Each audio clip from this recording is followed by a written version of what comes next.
Hello traders. അപ്പോൾ നമ്മൾ ഇന്നത്തെ ടോപ്പിക് നമ്മൾ പറയാൻ പോണത് ഫ്യൂച്ചേഴ്സിനെ കുറിച്ചാണ്. അതെ, ഫ്യൂച്ചേഴ്സ് ട്രേഡിംഗ്. നമ്മൾ നേരത്തെ പറഞ്ഞത് സ്പോട്ട് ട്രേഡിംഗ് അല്ലേ ഫസ്റ്റ് പറഞ്ഞത്. അതായത് ഇപ്പം ഈ സ്പോട്ട് ട്രേഡിംഗ് എന്ന് വെച്ചാൽ ഇപ്പം നമ്മുടെ കയ്യിൽ ഒരു 1000 രൂപ ഉണ്ടെങ്കിൽ 1000 രൂപയ്ക്ക് വെറുത്താണ് ഒരു BTCയോ അല്ലെങ്കിൽ സോളോ അങ്ങനത്തെ കോയിൻ മേടിക്കാൻ നമ്മൾ പറയണത് സ്പോട്ട് ട്രേഡിങ്. ഇന്ന് നമ്മൾ പറയാൻ പോകുന്നതാണ് ഫ്യൂച്ചേഴ്സ് ട്രേഡിങ്. ഓക്കെ, ഇത് ഞാൻ സിമ്പിളായിട്ട് പറഞ്ഞുതരാം. ഒന്നുമില്ല, ഈ ഫ്യൂച്ചർ എന്ന് പറയുമ്പോൾ ഇല്ലേ, ഇപ്പം നമ്മുടെ കയ്യിൽ ഒരു 1000 രൂപയുണ്ട്. നമ്മൾ മാർക്കറ്റ് നോക്കി ബിറ്റ് കോയിനാണ് എടുക്കേണ്ടത്. അപ്പോൾ എന്ത് പറ്റും? ഈ 1000 രൂപയ്ക്ക് നമ്മൾ മേടിക്കുകയല്ല ചെയ്യണം. നമ്മളൊരു ബെറ്റ് അല്ലെങ്കിൽ ഒരു കോൺട്രാക്റ്റ് നമ്മൾ സൈൻ ചെയ്യുകയാണ് നമ്മൾ ഫ്യൂച്ചേഴ്സിൽ കൂടി. അതായത് ഇപ്പോൾ ഇന്ന സമയത്ത് അല്ലെങ്കിൽ ഒരു 10 മിനിറ്റ് ആകുമ്പോൾ ഈ കോയിൻ പൊങ്ങും, ഇത്രയും ഇത്രയിലേക്ക് പൊങ്ങും, അല്ലെങ്കിൽ ഇത്രയും ഇത്രയൊക്കെ താഴും. അത് നമ്മുടെ സ്ട്രാറ്റജി അല്ലെങ്കിൽ ഗസ്സിങ് കറക്റ്റ് ആണെങ്കിൽ നമുക്ക് അവിടെ പൈസ വിൻ ചെയ്യാൻ പറ്റും. അത്രേ ഉള്ളൂ ഈ ഫ്യൂച്ചേഴ്സിൻ്റെ. അതായത് നമ്മുടെ പൈസ കൊണ്ട് നമ്മളൊരു ഇതിലേക്ക് ഇറങ്ങുവാണ്, ഈ നമ്മുടെ സ്ട്രാറ്റജിയോ നമ്മുടെ ഇതോ വെച്ച് ഇറങ്ങാൻ പോവാണ്. ഇത് ഇന്ന സമയത്ത് പൊങ്ങുമോ അല്ലെങ്കിൽ ഇന്ന സമയത്ത് താഴുവാണ്. അവിടെ നമ്മുടെ സ്ട്രാറ്റജി വർക്കാവണമെങ്കിൽ നമുക്ക് നമുക്ക് പ്രോഫിറ്റ് കിട്ടി. അത്രേ ഉള്ളൂ ഈ ഫ്യൂച്ചർ ട്രേഡിംഗ് എന്ന് വെച്ചാൽ. ബാക്കി ഞാൻ സ്ക്രീനിൽ കാണിച്ചു തരാം, നിങ്ങൾ സ്ക്രീനിലേക്ക് നോക്കിക്കോ. ഇപ്പോൾ നമുക്ക് ബ്രൗസറിലേക്ക് പോവാം. ബ്രൗസർ എടുക്കുക. കണ്ട, ഇപ്പം മെക്സി എടുത്ത് വെച്ചേക്കണം. ഇവിടെ നമുക്ക് എന്താ ചെയ്യേണ്ടത്? ഈ ലെഫ്റ്റ് സൈഡ് കണ്ട, അവിടെ ഫ്യൂച്ചേഴ്സ് എന്ന ഓപ്ഷൻ കണ്ട ഈ ഫ്യൂച്ചേഴ്സ്. ഇവിടെ നിൽക്കുമ്പോൾ നമുക്ക് USDT M futures, coin M futures, zero fees on futures ഇതൊന്നും നോക്കണ്ട. നമുക്ക് നോക്കേണ്ട എന്താണ്? ഈ USDT M ഫ്യൂച്ചേഴ്സ് കണ്ട, ഈ ഫസ്റ്റ് എടുക്കുന്ന സാധനം വെച്ച് നമുക്ക് റിയലായിട്ട് ട്രേഡ് ചെയ്യാൻ പറ്റും. പിന്നെ താഴത്തേക്ക് നോക്കിയാൽ ഈ ഡെമോ ട്രേഡ് കണ്ട, ഇത് നമുക്ക് പഠിക്കാൻ വേണ്ടി ഡെമോ ചെയ്ത് പഠിക്കാം. അപ്പോൾ നമുക്ക് എന്ത് ചെയ്യണം? ഫസ്റ്റ് ഡെമോയിലേക്ക് പോവാം. ക്ലിക്ക് ചെയ്ത് അപ്പോൾ നമുക്ക് ഡെമോ വരും. ലോഡിങ്. ഓക്കെ, ഡെമോ വന്ന്. അപ്പോൾ ഈ സൈഡിലേക്ക് നോക്കിയേക്കണ്ട, അവൈലബിൾ എത്ര ഉണ്ട് നമുക്ക്? 19,904 രൂപ അത്ര ഉണ്ട്. കറക്റ്റ് അല്ലേ? ഓക്കെ, ഇത്ര USDT ആണ് കേട്ടോ. ഇത്ര USDT നമുക്കുണ്ട്. അപ്പോൾ ഇവിടെ നമുക്ക് അവൈലബിൾ കാണിക്കും. കണ്ടോ USDT കണ്ടോ? നമ്മുടെ സ്പോട്ടിൽ പറഞ്ഞ പോലെ ഈ ലിമിറ്റൊക്കെ പഠിച്ചില്ലേ നമ്മൾ? മാർക്കറ്റ് നമുക്കൊന്നും നോക്കണ്ട. നമുക്ക് ജസ്റ്റ് നോക്കേണ്ടത് മാർക്കറ്റ് മാത്രം നോക്കിയാൽ മതി.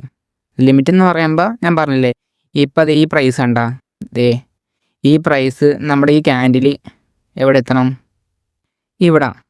ഈ ക്യാൻഡിൽ ഇവിടെ എത്തുമ്പോൾ എന്ത് ചെയ്യണം? മേലേക്ക് നമ്മൾ ഉറപ്പുണ്ട്. ഞാൻ ട്രേഡിങ് കൊടുക്കാം.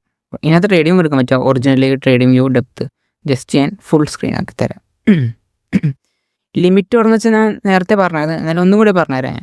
ഇപ്പം നമ്മുടെ ഇത് കണ്ട, ഈ ക്യാൻഡിൽ കണ്ട, ഇത് ഇവിടെ എത്തിയെന്ന് ഓർത്തോ. ഇത് ഈ ഒരു ഭാഗത്തെന്ന് ഓർത്തോ, ഈ ഒരു ഭാഗം. അപ്പോൾ എന്ത് ചെയ്ത്, അപ്പം നമ്മുടെ സ്ട്രാറ്റജി അനുസരിച്ച് നമ്മൾ വിചാരിക്കുവാണ് ഇവിടെ എത്തുമ്പോൾ, ഈ കോയിൻ ഇവിടെ എത്തുമ്പോൾ ഇത് മേലേക്ക് വന്ന് ഉറപ്പിക്കുവാണ്. നമ്മൾ ഉറപ്പിക്കുവാണ്. അപ്പോൾ എന്ത് ചെയ്യണം? ഇവിടെ നമ്മൾ ലിമിറ്റോട് ഇടണം. എന്നിട്ട് ബൈ പൊസിഷൻ ചെയ്യണം. അതൊക്കെ പറഞ്ഞുതരാം. ഇവിടെ നിന്ന് ലിമിറ്റോട് ഇട്ട് ബൈ പൊസിഷൻ ചെയ്യുമ്പോൾ ഇത് മേളിലേക്ക് പോകും. അതിനെ നമ്മൾ ലിമിറ്റോട് എന്ന് പറയുമ്പോൾ സെല്ല് കിട്ടുമ്പോൾ താഴത്തേക്ക് പോകും. ഓക്കെ, മനസ്സിലായി വിചാരിക്കുന്നു. ലിമിറ്റ് എത്ര ഉള്ളൂ ബാക്കി പറഞ്ഞുതരാം. ഇപ്പം നമ്മൾ ഇവിടെ കണ്ട, ഇവിടെ നമ്മുടെ ക്യാപിറ്റൽ നമുക്കിവിടെ കാണിക്കും. നമുക്ക് എന്ത് ചെയ്യാൻ പറ്റും? ഇവിടെ ഇത് കണ്ട പ്രൈസ്, പിന്നെ ഈ കോസ്റ്റ് കണ്ട, ആ കോസ്റ്റ് കൊണ്ട് നിൽക്കുമ്പോൾ കുറച്ച് ഓപ്ഷൻ കാണും. Order by quantity, order by cost. നമ്മൾ നിൽക്കേണ്ട എന്താ? ഓർഡർ ബൈ കോസ്റ്റാണ്. ഓർഡർ ബൈ ക്വാണ്ടിറ്റി എന്ന് പറയുമ്പോൾ BTCയുടെ പ്രൈസ് റേഞ്ച് വേണം. അത് നമുക്ക് കാൽക്കുലേറ്റ് ചെയ്യാൻ ഭയങ്കര റിസ്കല്ല, എന്തായാലും ഭയങ്കര ഒരു പണിയായിരിക്കും. അപ്പോൾ നമ്മൾ എന്ത് ചെയ്യണം? ഓർഡർ ബൈ കോസ്റ്റാണ് നിൽക്കണം. ഇതെണ്ണം ഇട്ടാൽ മതി. നിങ്ങൾക്ക് ചിലപ്പോൾ ഓർഡർ ബൈ ക്വാണ്ടിറ്റിക്ക് വന്നത്. അപ്പോൾ ഓർഡർ ബൈ കോസ്റ്റ് നിൽക്കണം. ഇത് മറക്കരുത്. ഓക്കെ, കൺഫേം അടിക്കുക. എന്നിട്ട് എന്ത് ചെയ്യണം? ഇപ്പം നമുക്ക് നമ്മുടെ 19,000 സംതിങ് ഇല്ലേ, ഇത് വെച്ച് നമുക്ക് ട്രേഡ് ചെയ്യാൻ പറ്റും. അതിന് മുമ്പ് ഇനി കണ്ട ഈ ഐസൊലേറ്റ് കണ്ട, ഇത് നമ്മളെപ്പോഴും ഐസൊലേറ്റഡ് വെക്കുക.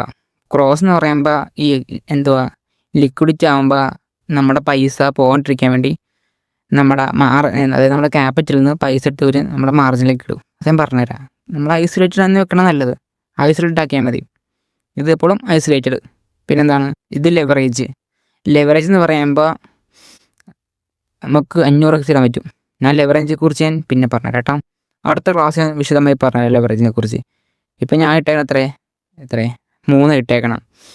ഇപ്പം ട്രേഡ് ചെയ്യാൻ എങ്ങനെ കാണിച്ചു തരാം. ഇപ്പം നമ്മുടെ അക്കൗണ്ട് ബാലൻസ് എത്രയുണ്ട്? 19,000 സംതിങ് ഇല്ലേ. അപ്പോൾ ഈ ഓർഡർ കോസ്റ്റ് എന്ത് ചെയ്യും? ഒരു 5,000 ഇട്ട് 5,000. എന്നിട്ട് എന്ത് ചെയ്യും? ഈ താഴത്ത് കണ്ട ഓപ്പൺ ലോങ്, ഓപ്പൺ ഷോർട്ട്. ഇപ്പോൾ ഇവിടെ നിന്ന് താഴത്തേക്ക് പോകണമെങ്കിൽ നമ്മൾ ഷോർട്ട് കൊടുക്കുക. ഇവിടെ നിന്ന് മേളിലേക്ക് പോകണമെങ്കിൽ നമ്മൾ ഓപ്പൺ കൊടുക്കുക. പിന്നെ മേളിൽ കണ്ട TP&SL ഇത് നിൽക്കുമ്പോൾ നമുക്ക് എത്ര ശതമാനം, അത് പക്ഷെ ഇങ്ങനെ വരത്തില്ല. അത് വരത്തണമെങ്കിൽ ദീവ് ടേക്ക് പ്രോഫിറ്റ് ROI കണ്ട ഇവിടെ സ്വിച്ച് കണ്ടു. അത് നിൽക്കുമ്പോൾ പ്രൈസ് ROE PNL നമ്മൾ എന്ത് ചെയ്യണം, ROI അതായത് പെർസെൻറ്റേജ് കണക്ക് നമുക്ക് കാണിക്കൂ. ഇപ്പം 5000 ആണെങ്കിൽ 5000ൻ്റെ എത്ര 10% നമുക്ക് എന്ത് കിട്ടും, പ്രോഫിറ്റ് കിട്ടും. ലോസാ 5% പോകത്തുള്ളൂ. So simple. എന്നിട്ട് നമ്മൾ എന്ത് ചെയ്യും, ഇവിടെ നമ്മൾ അനലൈസ് ചെയ്യുക. ഇപ്പം എൻ്റെ അനലൈസ് വെച്ച് ഇപ്പോൾ ഇവിടെ നിന്ന് ഒരു ഡൗൺ ഫോം ആയിക്കൊണ്ടിരിക്കുകയാണ്. അപ്പോൾ ഞാൻ എന്ത് ചെയ്യും, ഷോർട്ട് അടിക്കും. ഇപ്പോൾ കണ്ടോ ഇത്ര ഉള്ളു. ഇപ്പോൾ നമ്മൾ താഴത്തൂടെ വരും. ഇത് കണ്ടോ, താഴത്തൂടെ വരും. ഈ പൊസിഷൻ ഇവിടെ ഓപ്പൺ ഓർഡേഴ്സ് ഉണ്ടോ, ഈ ഓപ്പൺ ഓർഡേഴ്സിന് ഇവിടെ നമുക്ക് ഇതിൻ്റെ ഡീറ്റെയിൽ വരും.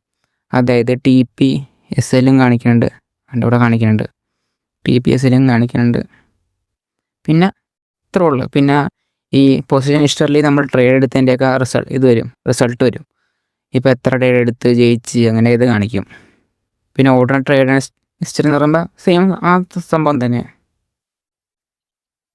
ഓക്കെ, നിങ്ങൾക്ക് മനസ്സിലായി വിചാരിക്കുന്നു.